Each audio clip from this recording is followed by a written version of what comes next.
மாயா Sandhya serial December 9ஆம் தேதி எபிசோடுக்கான ஒரு ப்ரமோவை இந்த வீடியோவில் வாங்க பார்க்கலாம். என்ன நடக்குதுன்னா, மாயா வந்துட்டு ஒரே குழப்பமா அவங்களோட ரூமில் போய் உட்காந்துருக்காங்க. அப்படின்னு பார்த்து ஜானகி வந்து நேராக மாயாவை பார்த்து, மாயா உனக்கு எப்படி மாயா இந்த யோசனை தோணுச்சு அப்படின்னு சொல்ல, அப்போ மாயா சொல்கிறாங்க, பெரியம்மா இது எல்லாத்துக்கும் காரணம் யாருன்னு தெரியுமா ஃபஸ்ட்டு உங்களுக்கு அப்படின்னு. அப்போ ஜானகி கேட்குறாங்க, என்ன மாயா சொல்கிற, அப்ப இது பிளான் பண்ணி நடந்ததா அப்படின்னு. அப்ப மாயா சொல்றாங்க, ஆமா பெரியம்மா, நம்ம குடும்பத்துக்குள்ள குழப்பம் வரணும் அப்படிங்கிறதுக்காகவே அந்த புவனேஸ்வரி பிளான் பண்ணி இதை பண்ணியிருக்காங்க அப்படின்னு. இதை கேட்டதோட பேரதிர்ச்சி ஆகுறாங்க ஜானகி. ஜானகி நேரா மாயா கிட்ட, அந்த புவனேஸ்வரி தான் இந்த வேலையை பண்ண அப்படிங்கிறது உனக்கு எப்படி தெரியும் மாயா அப்படின்னு. மாயா சொல்றாங்க, வீட்டுல அந்த மகாலிங்கம் வந்திருந்தாருல்ல, அவரு கூட பார்வதிக்கு சப்போர்ட் பண்ணாருல்ல, அவரும் தான் இதுக்கு காரணம். அவர் வந்துட்டு புவனேஸ்வரியோட பேச்சு கேட்டுக்கிட்டு தான் வீட்டுக்குள்ள வந்து இந்த பிரச்சனையை உண்டாக்கியிருக்காரு. இது தெரியாம தான் பார்வதி சித்தி தேவையில்லாம மகாலிங்கத்தோட பேச்சு கேட்டுக்கிட்டு சொத்தை பிரிக்கணும் அப்படின்னு சொல்லிட்டு பிரச்சனை பண்ணியிருக்காங்க அப்படின்னு. இதை கேட்டதோட ரொம்ப அதிர்ச்சி ஆகுறாங்க ஜானகி. இந்த பார்வதி ஏன் இப்படி பண்றா, தேவையில்லாம கண்டவங்களோட பேச்சு கேட்டுக்கிட்டு இப்படி சொத்தை பிரிக்கிறதுக்கு முன்னாடி வந்து நின்றுட்டாளே அப்படின்னு. மாயா சொல்றாங்க, பெரியம்மா இது எல்லாத்துக்கும் காரணம் அந்த புவனேஸ்வரி தான். இப்ப நான் வந்துட்டு வாரிசா இருக்கிறதுனால என்ன கன்வின்ஸ் பண்ணா மட்டும்தான் நான் அதுல கையெழுத்து போடுவேன், சொத்து பிரிக்கிறது நடக்கும். இல்லைன்னாலும் அந்த புவனேஸ்வரி வேற ஏதாவது பிரச்சனையை உண்டாக்கி நம்ம வீட்டுக்குள்ள பிரிவு ஏற்படுறதுக்கு ஏதாவது செஞ்சாலும் செய்வா அப்படின்னு. ஜானகி சொல்றாங்க, நம்ம ஏதாவது பண்ணி அந்த புவனேஸ்வரியை தடுக்கணும் அப்படின்னு. மாயா சொல்றாங்க, கோவில்ல அந்த புவனேஸ்வரி உங்களை பார்த்து சவால் விட்டது எனக்கு ஞாபகம் இருக்கு பெரியம்மா. உங்களையும் பெரியப்பாவையும் பிரிச்சு காமிக்கிறேன் அப்படின்னு சொல்லிட்டு அந்த புவனேஸ்வரி உங்ககிட்டயே சவால் விட்டுருக்கா.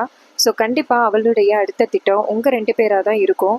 அதனால பெரியம்மா கொஞ்சம் நீங்க உஷாரா இருங்க அப்படின்னு ஜானகி சொல்றாங்க. என்னையும் அவரையும் கண்டிப்பா அவளால பிரிக்கவே முடியாது. அவர் எந்த அளவுக்கு என் மேல பாசமா இருக்காரு அப்படிங்கிறது தெரியும். ஏன்னா அவர் இப்போதைக்கு என் மேல கொஞ்சம் கோவமா இருக்காரு. நான் பண்ண விஷயம் அவருக்கு பிடிக்கல. அவர் பொண்ணோட வாழ்க்கை இப்படி கேள்விக்குறியாக்கிட்டே அப்படின்னு தான் கவலையா இருக்காரே தவிர்த்து என் மேல அவர் எந்த கோவமும் படல. கண்டிப்பா ஒரு நாள் அவர் என்னை பத்தி புரிஞ்சுக்குப்பாரு. ஆனா கண்டிப்பா அந்த புவனேஸ்வரியோட ஆட்டம் இதுல செல்லுபடியாகாது அப்படின்னு ஜானகி சொல்ல, அதுக்கு மாயா சொல்றாங்க, தெரியுமா நம்ம குடும்பத்துக்குள்ளேயே சொத்து பிரிக்கிற ஒரு பிரச்சனைய அந்த புவனேஸ்வரி கொண்டுட்டு வந்தா. ஸோ கண்டிப்பா வந்துட்டு ஈஸியா உங்க 2 பேருக்குள்ள அவ பிரச்சனையை கொண்டு வர்றதுக்கு வாய்ப்பு இருக்கு. ஏன்னா இப்ப நான் தானே வந்து அந்த சொத்தை பிரிக்கிறத ஸ்டாப் பண்ணேன். ஸோ இதை வச்சே அந்த புவனேஸ்வரி நம்ம வீட்டுக்குள்ள பிரச்சனையை கொண்டுட்டு வந்துட்டா என்ன பண்றது பெரியம்மா அப்படின்னு. ஜானகி சொல்றாங்க, இங்க பாரு அதெல்லாம் நான் பாத்துக்கிறேன். நீ கண்டதையும் போட்டு மனசு போட்டு குழப்பிக்காத. இப்போதைக்கு உன்னுடைய டார்கெட் என்னன்னா சீனுவோட மனசை எப்படியாவது மாத்தி நீயும் ஜீனுவும் ஹாப்பியா வாழ்க்கையே தொடங்கணும், அதுதான் என்னுடைய ஆசை அப்படின்னு. அதுக்கு மாயா சொல்றாங்க, இங்க பாருங்க பெரியம்மா, இன்னைக்கு என்ன தெரியுமா நடந்துச்சு, ஜீனு வந்துட்டு நேரா என்கிட்ட நன்றி சொன்னா அப்படின்னு. அதுக்கு ஜானகி கேட்குறாங்க, சீனு உன்கிட்ட வந்து பேசினானா அப்படின்னு.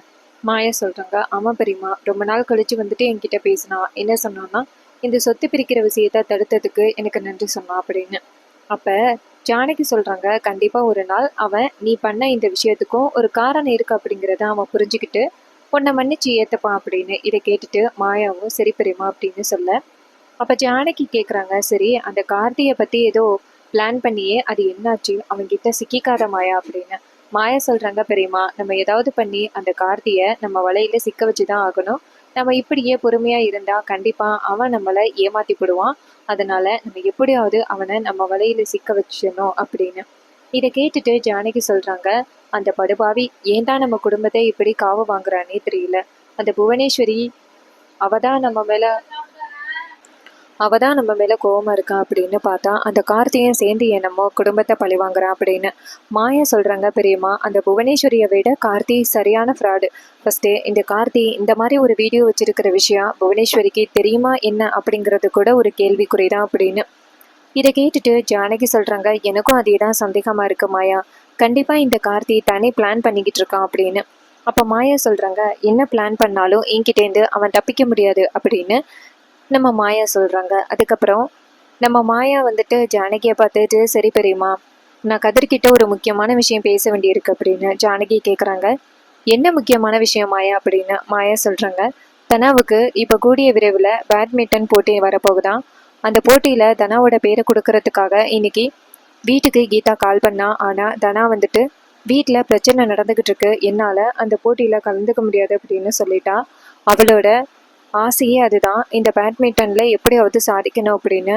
ஆனால் அவள் டக்குன்னு இந்த மாதிரி பேர் கொடுக்க முடியாதுன்னு சொன்னதோட கீதா நேராக எனக்கு கால் பண்ணி தனா இந்த மாதிரி சொல்கிறா அப்படின்னு சொன்னால், நான் இதை பற்றி கதிர்கிட்ட பேசணும் அப்படின்னு. அப்போ ஜானகி சொல்கிறாங்க, தனா இப்போ கதிர் மேலே ரொம்ப கோவமாக இருக்கிறதுனால கண்டிப்பாக கதிர் என்ன சொன்னாலும் தனா காதில் வாங்குறதுக்கு வாய்ப்பே கிடையாது, நான் சொல்லி பார்க்குறேன் அப்படின்னு மாயா சொல்கிறாங்க. சரி பெரியம்மா, நீங்களே சொல்லுங்கள், கண்டிப்பாக தனா நீங்கள் சொன்னால் ஏற்றுக்கிறதுக்கு நிறைய வாய்ப்பு இருக்குது அப்படின்னு. இதை கேட்டுட்டு ஜானகியும் சரி மாயா அப்படின்னு சொல்லிட்டு நான் போயிட்டு தனா கிட்ட பேசி பார்க்குறேன் அப்படின்ட்டு ஜானகி நேராக தனாவை போய் பார்க்குறாங்க.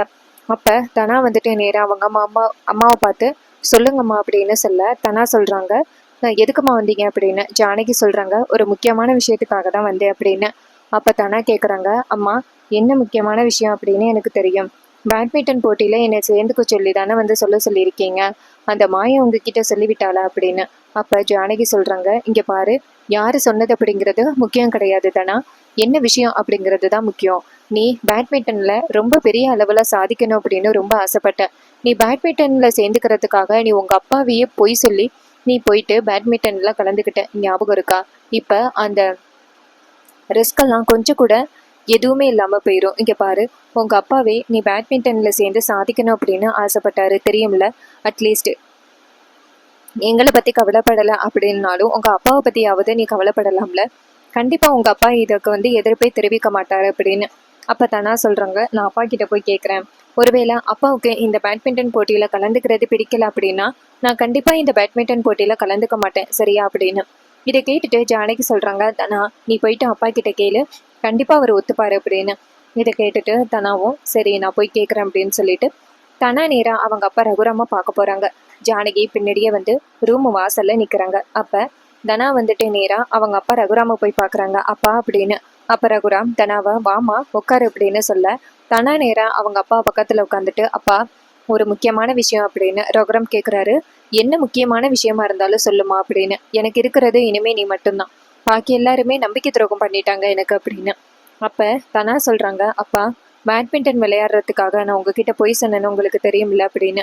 அப்போ ரகுராம் சொல்கிறாரு, நீ பொய் சொன்னது பெரிய விஷயம் கிடையாது, ஆனால் நீ சாதிச்சிட்டியல்ல அதுதான் எனக்கு ரொம்ப பெரிய விஷயம் அப்படின்னு. அப்போ தனா சொல்கிறாங்க, அப்பா மறுபடியும் பேட்மிண்டன் போட்டியில் கலந்துக்கிறதுக்கான வாய்ப்பு எனக்கு வந்திருக்கு, என் பேரை கொடுக்க சொன்னாங்க, ஆனால் வீட்டில் நடக்கிற பிரச்சனையால் எனக்கு பேர் கொடுக்கறதுக்கு கொஞ்சம் கூட விருப்பமே இல்லைப்பா அப்படின்னு. அதுக்கு ரகுராம் சொல்கிறாரு, இங்கே பாருமா உனக்கு என்ன தோணுது அப்படின்னு. தனா சொல்கிறாங்க, அப்பா எனக்கு பேட்மிண்டன்னா ரொம்ப பிடிக்கும், அதில் கலந்துக்கிறதுனா எனக்கு அப்பையிலேருந்து ரொம்ப ஆசை, சின்ன வயசுலேருந்தே எனக்கு பேட்மிண்டன்னா உயிருன்னு தெரியும், அதனால தான் நான் கார்த்திக் சாரை கூட கல்யாணம் பண்ணிக்கிறதுக்கு உடனே ஒத்துக்கிட்டேன். சரி அதை விடுங்க, எனக்கு பேட்மிண்டனில் சாதிக்கணும்னு ரொம்ப பெரிய ஆசை தான், ஆனால் என் வாழ்க்கை தான் இப்படி ஆகிட்டே அப்பா, என்னால் எப்படி பேட்மிண்டனில் கலந்துக்க முடியும் அப்படின்னு. அப்போ ரகுராம் சொல்கிறாரு, உன் வாழ்க்கை என்னமாச்சு அப்படின்னு. அப்போ தானா சொல்கிறாங்க, எனக்கு பிடிக்காத ஒருத்தனை கல்யாணம் பண்ணிட்டேனே அப்படின்னு. அப்போ ரகுராம் சொல்கிறாரு, அவனுக்கும் உனக்கும் எந்தவித சம்மந்தமும் இல்லை, ஒரு பஞ்சாயத்துக்காக மட்டும்தான் நீ அவன் கூட வாழ்றேன்னு ஒத்துக்கிட்ட உங்கள் அம்மா சொன்னதுனால, ஆனால் உன்னோட சாதனை என்ன, பேட்மிண்டனில் பெருசாக சாதிக்கணும் அப்படிங்கிறது மட்டும்தான் உன்னுடைய ஆசை, அதனால் மற்ற விஷயங்கள் எதையும் கவலைப்படாமல் நீ பேட்மிண்டனில் பேரை கொடு, உனக்கு நான் எப்போவுமே ஆதரவாக இருப்பேன், உன்னோட ஃப்யூச்சர் மட்டும்தான் எனக்கு முக்கியம் அப்படின்னு. இதை கேட்டதோட தனாவும் சரிப்பா நான் போயிட்டு பேர் கொடுக்குறேன் அப்படின்னு சொல்லிட்டு தனா வெளியில் வராங்க. வெளியில் வந்துட்டு நேராக அவங்க அம்மாவை பார்த்து, அம்மா அப்பா வந்துட்டு நான் பேட்மிண்டன் சேருறதுக்கு அவர் ஒத்துக்கிட்டாரு, எந்த வித பிரச்சனையும் இல்லை அப்படின்னு. இது கேட்டதோட ஜானகி ரொம்ப சந்தோஷப்படுறாங்க.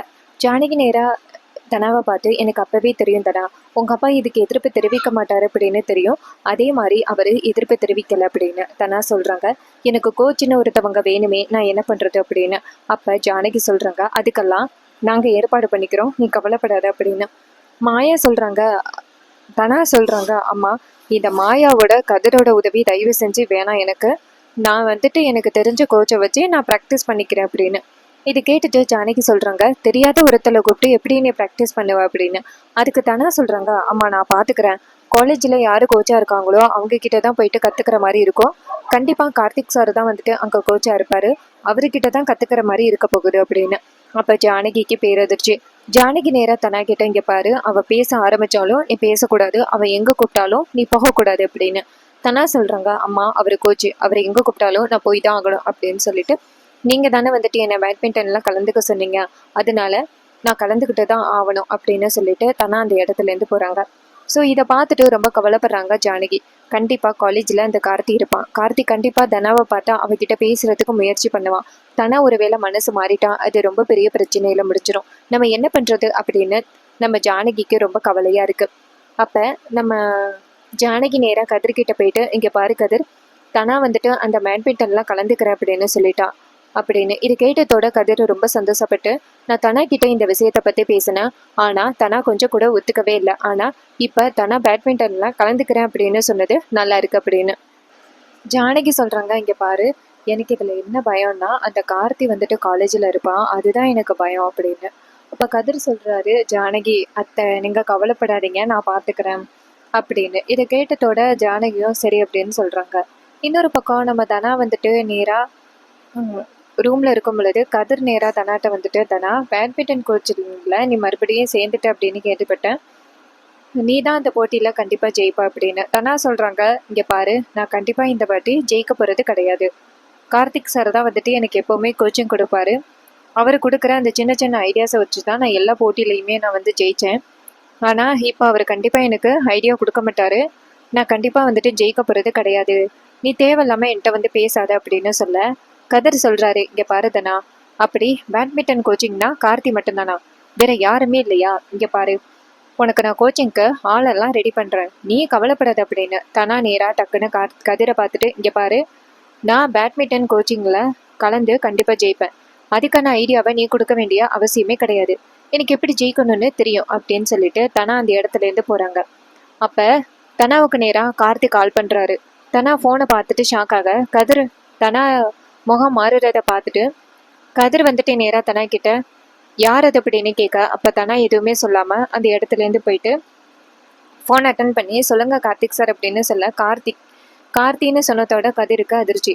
அப்ப தனா சொல்றாங்க, கார்த்திக் சார் சொல்லுங்க அப்படின்னு. அப்ப கார்த்தி சொல்றாரு, இங்க பாரு, பேட்மிண்டன் போட்டி மறுபடியும் வருது, நீ வந்துட்டு கதிரை கல்யாணம் பண்ணதுனால உன்னுடைய ட்ரீம்ஸை தயவு செஞ்சு விட்டுறாத.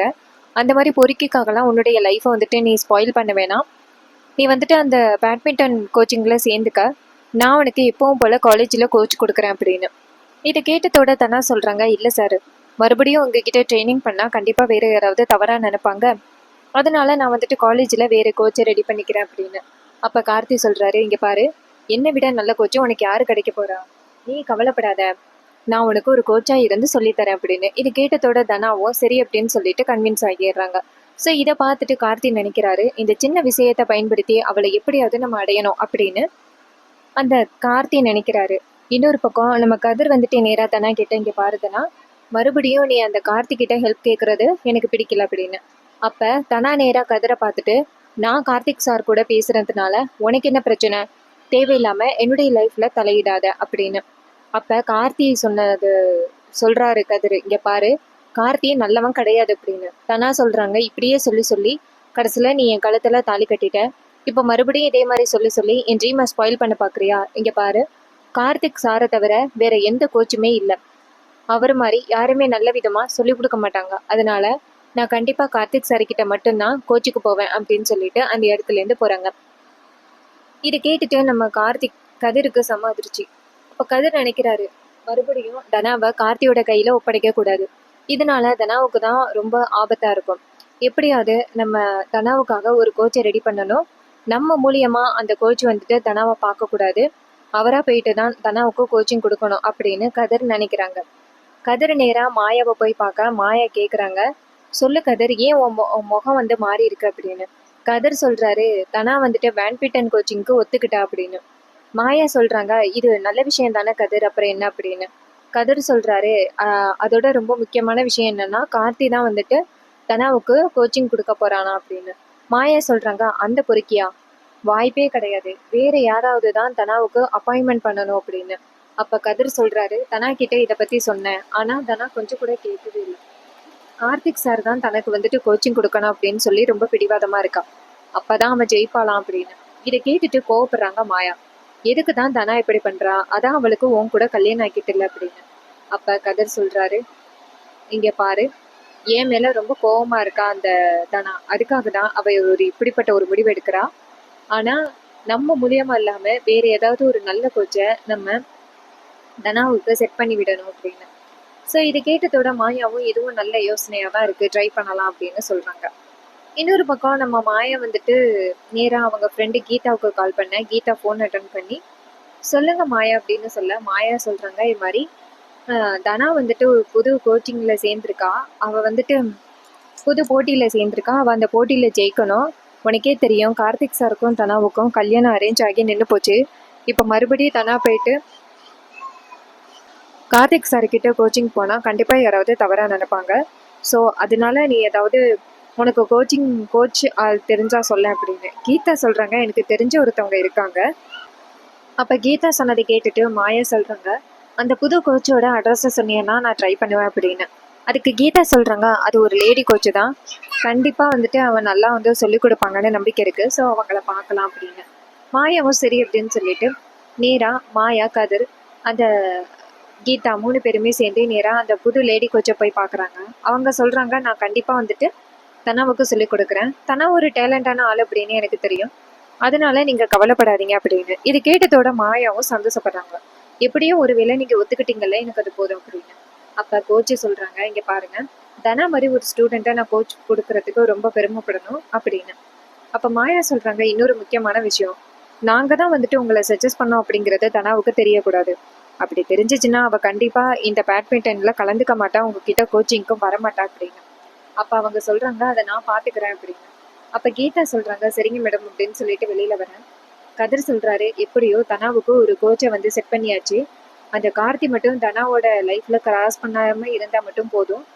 ஏற்கனவே கிராஸ் பண்ணதுனால ரொம்ப பெரிய டேமேஜ் பண்ணிட்டான், இப்போ மறுபடியும் அவன் கிராஸ் பண்ணான்னா அப்புறம் தனா தோற்று போயிட்டானா என்ன பண்ணுறது அப்படின்னு. அதுக்கு மாயா சொல்கிறாங்க, கண்டிப்பாக மறுபடியும் அவன் நம்மளோட வேலையில் தலையிடுறதுக்கு வாய்ப்பே கிடையாது, நம்ம பார்த்துக்கலாம், நீ கவலைப்படாத அப்படின்னு சொல்ல, இதை கேட்டுட்டு கதிரும் சரி அப்படின்னு சொல்கிறாரு. வீட்டுக்கு வந்துட்டு நேராக மாயா வந்துட்டு அவங்க பெரியம்மாவை பார்த்துட்டு, பெரியம்மா, தனா வந்துட்டு ட்ரெயின் பண்ணுறதுக்கு ஒரு கோச்சை நாங்கள் பார்த்துட்டோம், அவங்க ஒரு லேடி கோச்சு தான், கார்த்திகிட்ட போயிட்டு தனா கற்றுக்க வேண்டிய அவசியமே கிடையாது அப்படின்னு. இது கேட்டதோட அப்போ தான் ஜானகி நிம்மதி ஆகுறாங்க. நல்ல வேலை, அந்த கார்த்தி மறுபடியும் வந்துடுவானோ அப்படின்னு நினச்சி பயந்தேன், நீ ஒரு நல்ல விஷயத்த தான் சொல்லியிருக்க அப்படின்னு ஜானகி ரொம்ப சந்தோஷப்படுறாங்க. அப்கமிங் எபிசோடில் தனாவோட அந்த பேட்மிண்டன் போட்டியை பற்றியும், அதோட நம்ம மாயா வந்துட்டு கார்த்தியை ஏமாற்றி அவங்ககிட்ட உள்ள வீடியோவை டெலீட் பண்ணுறதை பற்றியும், புவனேஸ்வரி ஜானகி மற்றும் ரகுராம பிரிக்கிறத பற்றியும் தான் அப்கமிங் எபிசோடில் நடக்க போகுது. இதே மாதிரி இனிமே அப்டேட்ஸ் நம்ம சேனலில் தொடர்ந்து நீங்கள் வாட்ச் பண்ணணும்னா மறக்காமல் நம்ம சேனலை சப்ஸ்கிரைப் பண்ணிவிட்டு பக்கத்தில் உள்ள பெல் ஐகானை கிளிக் பண்ணிவிட்டு ஆல்னு செட் பண்ணிக்கோங்க. அப்போ தாங்க புது புது வீடியோஸ் அப்லோட் பண்ணும் பொழுது உங்களுக்கு நோட்டிஃபிகேஷன் வரும்.